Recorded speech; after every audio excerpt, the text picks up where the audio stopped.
ty dveře. A ty to taky. To vám třídní neříkali, že tady se na oběd nechodí?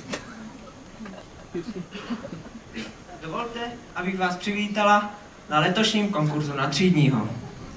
Ticho! Tady mě mluvit nebudeš. 10 příkladů zítra podepsaných od rodičů do kabinetu.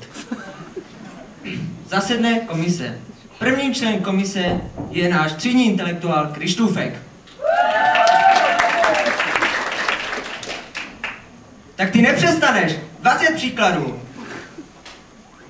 Druhým členem je náš třídní sportovec Pavlíček a také lámač dívčích srdcí.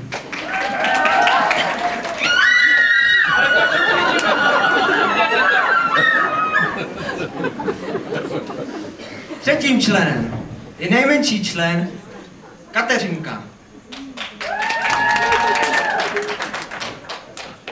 A čtvrtým a posledním je Barbína Iva. Všem uchazečům hodně zdaru. Docela dobrá účast letos. Jo, i pár normálních lidí, to se nevidí. Tak ať dojde první. Dobrý den. Tak, dobrý den. Vstupní otázka.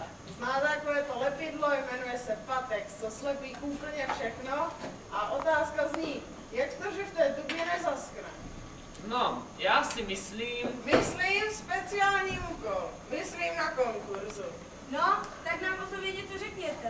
No, já učím biologii, neboli, jak říkáme my Germáni, biology. Biologii? Vážně? Vážně. Wow. No, a teď si vyzkouším já vás. Ne, na myšlení jsme tady my. Na myšlení, speciální úkol. No, tak to by asi stačilo. Díky, ozvem se. Dobrý den, já jsem Karol Spola. Tak si sedněte. Tady vidím, že máte nějaký záznam v trestním rejstříku. Co nám k tomu řeknete? Ale to bylo tehdy, když jsme jeli s dětskama na výlet do Osvětimi. Já si tak pěkně jedu ve 4 hodiny starým městem, jela jsem si svou rychlostí a najednou se dívám a za interšpárem za mnou vyjelo, představte si, policejní auto. Já si říkám, co se stalo, že bych jela moc rychle, já.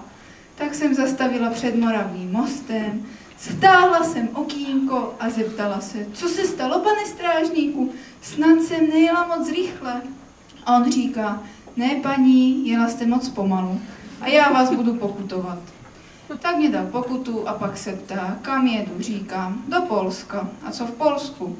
Ale jedu s dětskama do Osvětimi. No a tak to bylo. Tak to by stačilo, děkujeme, my se ozveme. Tak Naschledanou. Je, rovnice nemá řešení. Dobrý, další. To nemůže. Vy učíte fyziku, tak odhaduju. No.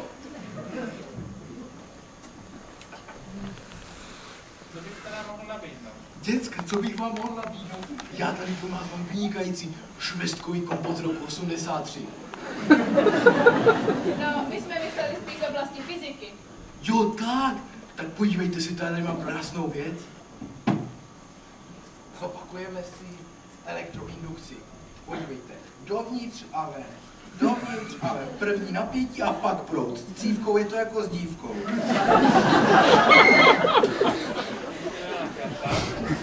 Toto jako se tady nehodí, teď jsou tady děti. Prosím, odejděte. Ozvěte si. Naschledanou. Já už co jiného to nevím, ale od nového školního roku plánujeme zavést naši jídelně oběd číslo 3. To jsou ty vaše horké zprávy.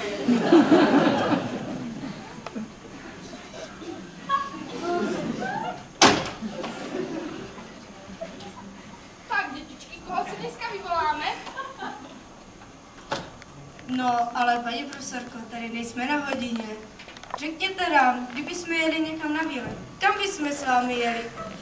Na výlet? To já nevím, dětičky, to mě takové věci vůbec nezajímají. Já jsem byla na výletě se třídou jenom jednou a my jsme byli, já už ani nevím, kde to bylo. A dětičky se mě ptali, co mají celý den dělat a v kolik je večeře. A já jim říkám, mně je to jedno, dělejte si, co chcete. A snídaně je 8. A kde jsme to dětičky? Já jsem slyšela, že vy na mě šijete nějaké pásmo. To je ta vaše akademie, jo? Tak tady vy ze mě děláte toho blbečka. Živ! Co to bylo? To já nesnáším takové věci, to si ani můj manžel nesmí dovolit. To bylo asi poslední, no?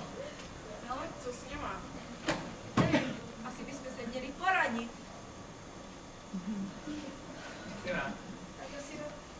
Co to tady je? Konkurs. Konkurs hovada huňaté? Tak co to tady máme? Dva blonďáčci. A pamsí noha. No a čočky. Podívejte se, za celý den nepřišly třídy. Teda ne, že by mě to nějak vadilo, jenom se jdu podívat, co to tu provozujete za ptákoviny.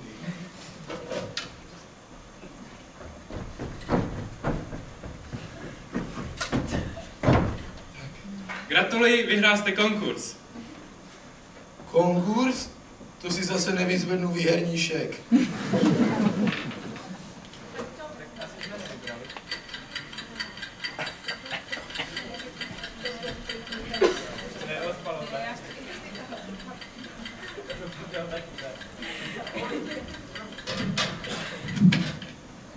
Tento konkurs sice dopadl neúspěšně, ale své návrhy nám můžete posílat na náš e-mail. Tohle je konec, @užmatedleska.cz